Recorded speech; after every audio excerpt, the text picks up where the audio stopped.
So this last winter was a very cold winter.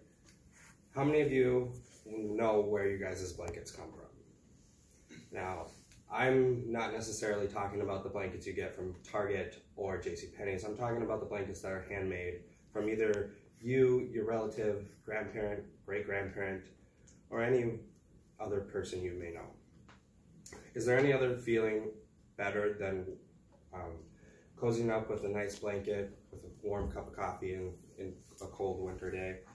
I think not. Now, I know where all these come from, but I'm here to tell you guys where these come from and how they're put together. So I'm a quilter myself, and I've learned everything from my great-grandmother when I was 6.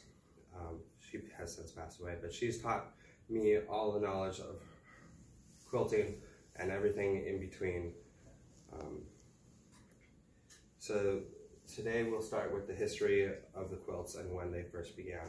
So back in the early days when the Americas were just being settled, they were expecting a warm climate and everything. That was not the case. So they were ill-prepared for that. Most of the quilts that started out back then were made from scraps of clothes, feed bags, or any type of material that they could find to sew together and patch up and make something big for their families to stay warm.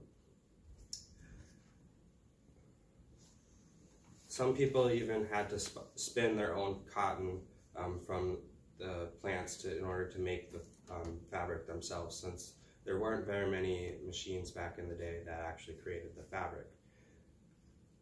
And quilts were needed in order to survive.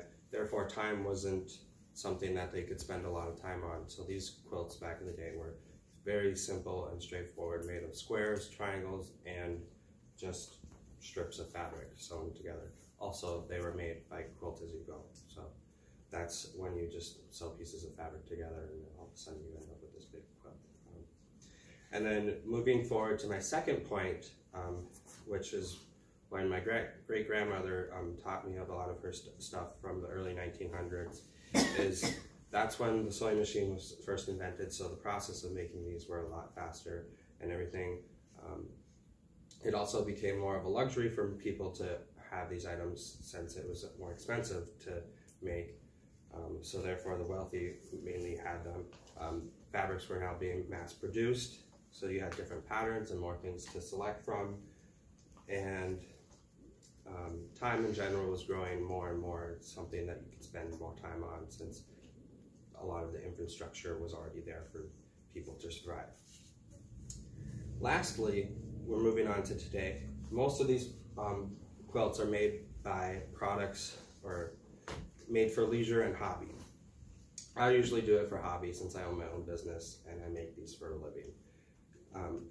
It can be more complex with more geometric shapes since there's more time available. There's many easy access to fabric now, such as stores like Joann's, Hobby Lobby, Michael's, and so forth.